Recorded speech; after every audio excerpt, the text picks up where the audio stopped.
Vous pouvez être informé des développements en vous abonnant à notre chaîne. Vous pouvez gagner des récompenses en partageant des vidéos.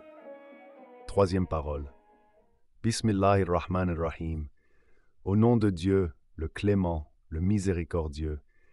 Ya ayyuhannasu a'budu, ô homme, adorez votre Seigneur. Coran 2, 25-14. Si tu désires comprendre l'inestimable importance du bonheur et du profit que te procure l'adoration du Seigneur, et à quel point l'égarement et la débauche sont la perte et la ruine de l'âme, écoute cette parabole. Une fois, 2 soldats reçurent l'ordre de partir pour une ville lointaine. Ils se tinrent compagnie jusqu'au moment où devant eux, le chemin bifurqua. Là se trouvait un homme qui leur enseigna ceci. Cette route, à droite, est sans danger. Aussi 9/10 des passants qui la suivent font bonne affaire et bénéficient de son confort. Celle-ci, à gauche, ne présente en revanche aucun intérêt, et 9/10 de ceux qui l'empruntent en subissent un préjudice. Toutefois, les deux chemins ont même longueur. Mais il existe une différence. La voie de gauche ne présente aucune organisation ni aucun type d'administration, et le voyageur qui la suit est désarmé et sans bagage. Il jouit d'une légèreté apparente et d'un soulagement illusoire. Le voyageur suivant la voie de droite, où règne une organisation militaire, est contraint d'emporter avec lui un havresac de 4 onces et une arme officielle ne pesant que 2 onces qui lui permet de triompher de ses ennemis. Explication 1 soit 5 kg. Après avoir écouté le sage homme, le soldat bienheureux emprunta le chemin de droite avec un fardeau de quelques 8 kg sur le dos, libérant ainsi son cœur de milliers de craintes et de servitudes. Quant au malheureux soldat, celui-ci ne voulait pas s'assujettir à un ordre quelconque, si bien qu'il déserta pour prendre la voie de gauche. Certes, il n'a plus ses 8 kg sur le dos, mais des milliers d'obligations et de craintes subjuguent son esprit. Sur son chemin, il demande aumône à droite et à gauche et tremble devant tout nialeur. Une fois arrivé à destination, on le punit pour désobéissance et désertion. En revanche, le soldat qui apprécie l'ordre militaire, qui conserve son havresac et son arme, prend le chemin de droite en toute tranquillité d'âme et de conscience. Il n'a pas peur et ne se sent obligé vis-à-vis de personne. Il arrive enfin dans la cité rêvée, où l'attendait une récompense digne d'un noble soldat ayant mené sa mission à bien. Ô désobéissante âme!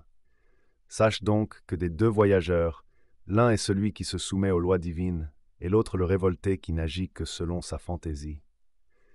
Le chemin est le cours de la vie qui prend sa source dans le monde des esprits et passe par la tombe pour aboutir au monde de l'éternité. Le sac à provisions et l'arme sont la prière et la dévotion. Si la prière semble pénible, elle est en réalité paix et soulagement ineffables.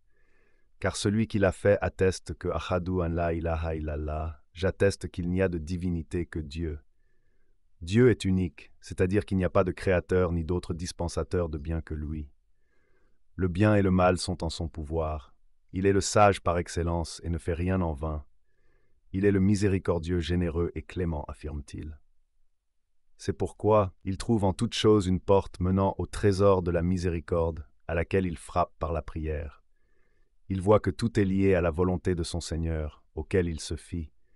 Il se réfugie auprès de lui en face des malheurs. Sa foi lui procure ainsi une sécurité absolue.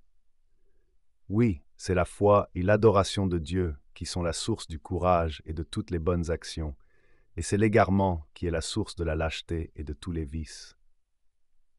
En effet, si la terre explosait comme une gigantesque bombe, peut-être cela n'effraierait-il pas le serviteur dont le cœur est éveillé. Il contemplera avec admiration ce phénomène témoignant de l'extraordinaire pouvoir divin. En revanche, le philosophe libertin, renommé pour sa raison éclairée, mais dont le cœur est mort, se mettrait à trembler en voyant une comète dans le ciel. Il se demanderait avec inquiétude si cette comète ne viendrait pas s'écraser contre notre planète. D'ailleurs, il fut un jour où l'Amérique entière trembla de la présence d'un tel astre, et nombreux furent ceux qui passèrent la nuit dehors. Les besoins de l'homme sont illimités, mais ses ressources quasiment nulles. Exposé à d'infinies calamités, l'homme n'a rien en son pouvoir. Ses ressources et sa puissance n'atteignent peut-être que la portée de sa main, tandis que ses espoirs, ses désirs et ses difficultés s'étende là où s'étend son imagination.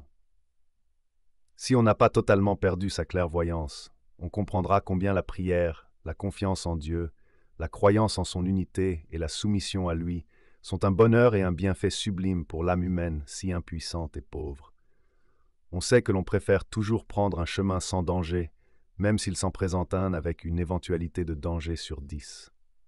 Or, la voie de la servitude dont il s'agit ici est sans danger. De plus, elle nous offre 9 probabilités sur 10 de trouver un trésor de béatitude éternelle. Quant à la voie de la débauche et du libertinage, on n'y gagne rien selon l'aveu même du débauché. Et il est incontestablement établi par témoignages accumulés et unanimes de nombreux experts et observateurs qu'il y a 9 probabilités sur 10 d'y trouver la déchéance et le malheur éternel destructeur. Les gens raffinés et éclairés nous en informent. En résumé, le bonheur éternel, ainsi que le bonheur temporel, réside dans la prière et la servitude à Dieu. C'est pourquoi nous devons sans cesse dire « Elhamdulillahi ala ta'ati wa tawfiq » louange à Dieu pour notre soumission à lui et son secours, et le remercier pour la grâce de l'islam.